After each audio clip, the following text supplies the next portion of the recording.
ভালো কথা। একদম কারোর সামনে পা দিবি না কিন্তু। পা দিলে তোমার কপালে দুঃখ আছে, আমি বলে দিলুম। এরি মাইরি বউ, নো চিন্তা, আমি কোনো আকাজ করব না, তুমি নিশ্চিন্তে থাকো।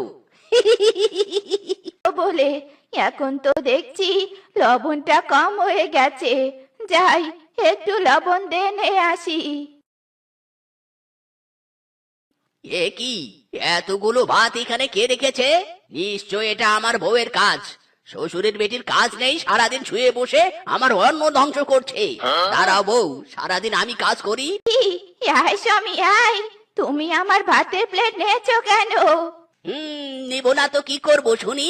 সারাদিন শুয়ে বসে খাও, টাকা রোজগার করতে কষ্ট লাগে না বুঝি? আমি শ্বশুরের বেটি, ছাড় বলছি ছাড়। শ্বশুর মশাই, আপনারা করছেন কি? আমাকে ভাত খাওয়ানোর জন্য দুজনে ঝগড়া করছেন নাকি?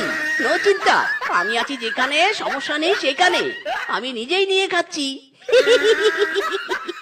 আমিও খাইনি তোকে। আর সময় পেল না। মদন রে মদন, এবার যা জমিয়েছিলি তা সব প্রায় তোর বেরিয়ে যাবে রে, বেরিয়ে যাবে। ইরি মাইরি, শাশুড়ি মা, এখন তো কলা ভর্তা দিয়ে ভাত খেলাম, এরপর কিন্তু পুরো খাসি খাবো, খাসি।